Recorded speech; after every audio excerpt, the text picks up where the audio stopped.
Logan Stargazer here, the smexiest avatar in worlds. I'm going to show you a simple, cool way, I just learned actually, to remove the background from a piece of clip art and turn it into an alpha thing. Also in the process we'll learn a little bit about layers and make a cool tool for later use. We'll start with this black on white drawing. This is a scan of a drawing my grandpa made. I think sometime in the 1930s. When I look at the picture, it was done in the 30s. I want to pull off the background, pull off the paper and leave the ink, to put it in crude terms. Very simple, very simple. I'll go as slowly as I can. Layer, transparency, add an alpha channel. Image, mode, grayscale.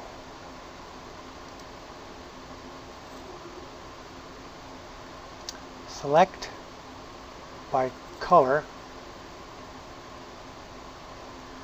click on the white,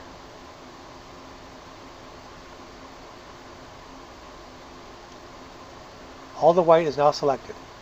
Edit, cut. There, the background's gone, but I don't want to lose that. So edit, paste as, new layer,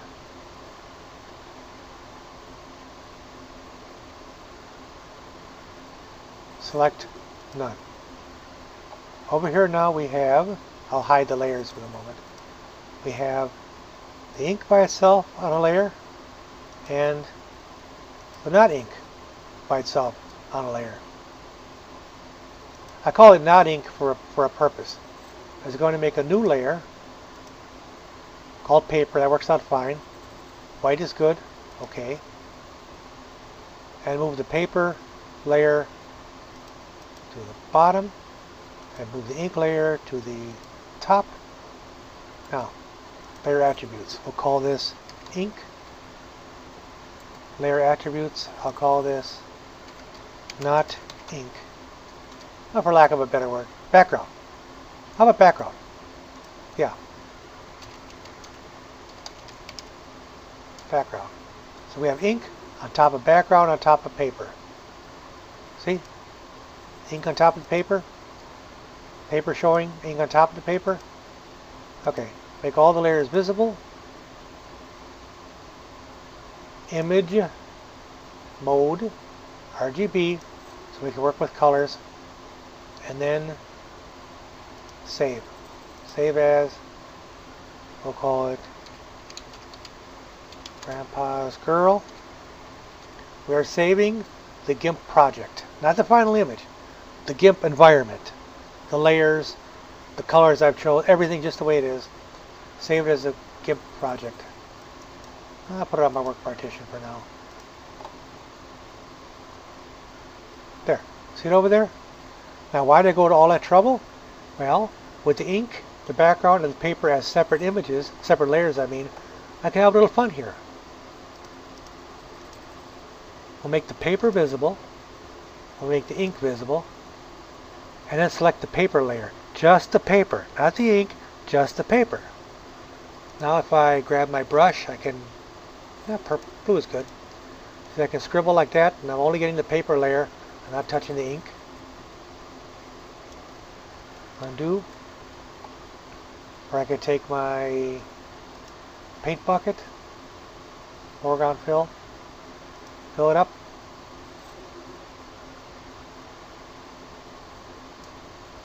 Come on, Windows. And I'm only coloring the paper layer, not the ink. Undo. Or, okay, here's another one. Hide the ink layer and show the background. Again, editing only the paper. Editing only the paper. Fill it.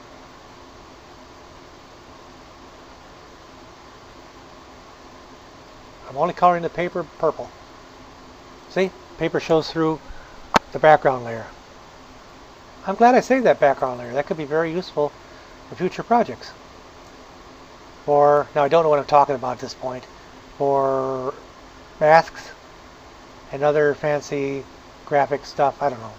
Alright, Let's make use of this in world. I don't need the paper layer, get rid of it. Don't need the background, but I do want the ink. Okay, let's make this ready for use in worlds. The resolution is horrible. 4,900 no, that won't upload, period. And that is way, even if it did, that's way too high resolution. It's going to take 15 minutes to show that texture. So I'll go into image, scale it. Let's see, let's make the width 1024. No, then the height is more than 1024. Alright, I'll make the height 1024, and the width will go to 863 automatically. Scale it. It's not quite ready to upload yet. I have to do one more thing. I could upload this, but it might cause a little bit of a problem later. I'll explain. When you upload an image into a virtual world, the server will force the resolution of that image to some binary value. 32, 64, 128, 256, 512, 1024. No matter what its original resolution, it'll be forced to that resolution and then stretched to fit. And if you've ever seen a profile picture of the wrong aspect, it's terrible. And also, sometimes the server doesn't do such a good job and you lose resolution. I prefer to do my scaling in my graphic program, GIMP in this case. Remembering that the original resolution was 863 by 1024. I'm going to save this, or rather export it as, export as.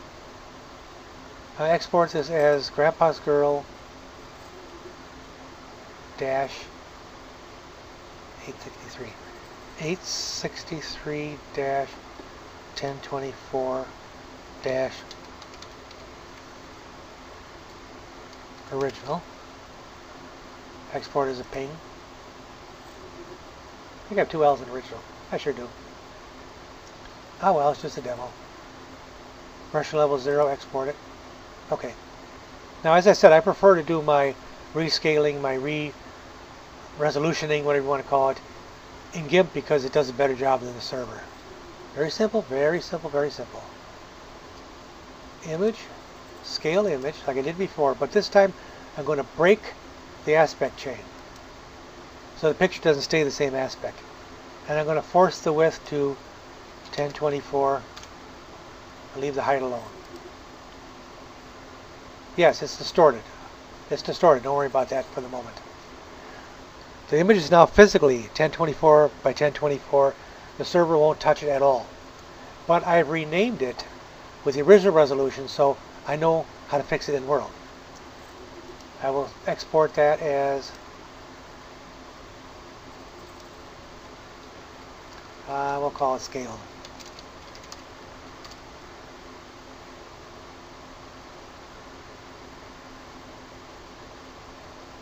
Should have saved. Come on. Oh, there it is. Come on, wind blows. Okay. We don't need GIMP anymore. Let's save some RAM here. And we'll go into world and I'll show you what I'm talking about. I don't explain things well. I must apologize for that. Let's find a place to work. That's good enough. Upload my modified image, the one I rescaled ahead of time, which was this one. Oh, I spelled scaled wrong too. Am I dumb?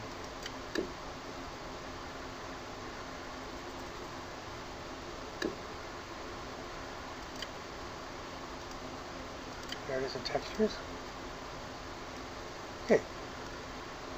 Now I'm going to make a prim has the same aspect ratio as the original image.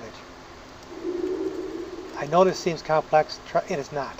After you've done this a few times, you just say, well, duh, that's pretty obvious. Okay, I'm going to make the prim thickness. Oh, that's kind of thick. Okay, the original picture was 863 by 1024. I'm not going to make it 800 meters across. I'll make it 0.863 meters. And I'm not going to make the height 1024 meters. I'm going to get 1.024 meters. That prim now is the same aspect ratio as the original image. So when I drop it on,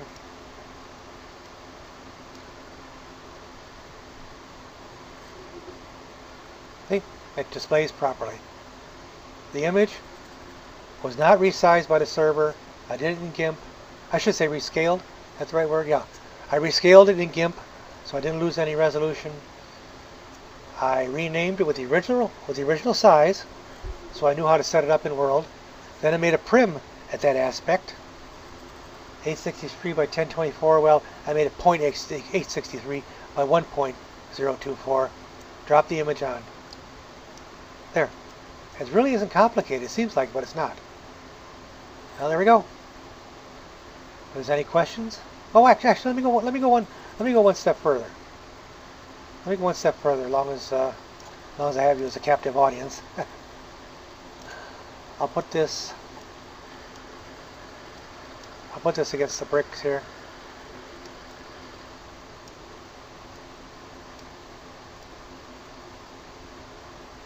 Actually, I didn't make that print properly, but it's just a demo.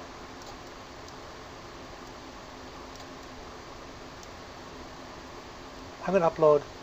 I closed GIMP already, didn't I? Let me pause the video. Okay, we're back. I loaded that work file back into GIMP. That's why I saved it, so I can do other things with it. In this case, I'll hide the paper, I'll hide the ink, and we'll keep the background, the not ink part. And I'll do the rest of this just one shot, one step. Image, scale image, break the chain. 1024 by 1024.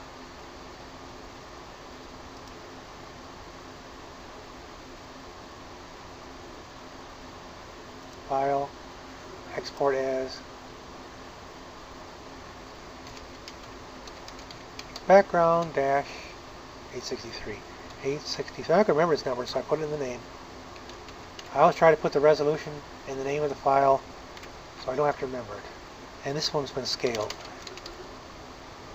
This is just my note to myself. The names are totally up to you, but I highly recommend you do this. Because tomorrow, next week, next month, are you going to remember the original resolution? Are you going to remember that this image is the one that was distorted to work in World? No, you're not going to. No, you're not going to. I'm sorry. Not an insult to your intelligence, but you're not going to remember that.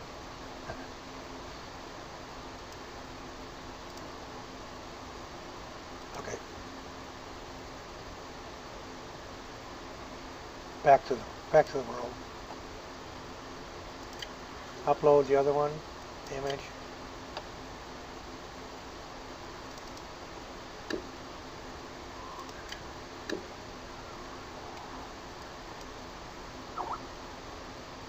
This particular prim here is already the right size, so I'll just simply duplicate it.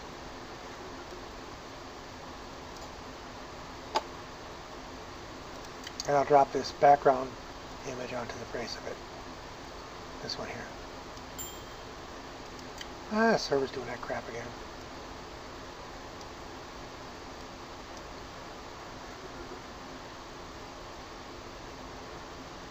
There. That's why I saved both layers. So I can do stuff like that, see? And come on, Windows blend blows, give back my keyboard. See? Okay. Any questions, just give me a shout in World, or send me an email, or do something. Thank you for watching. Hope I didn't bore you to death.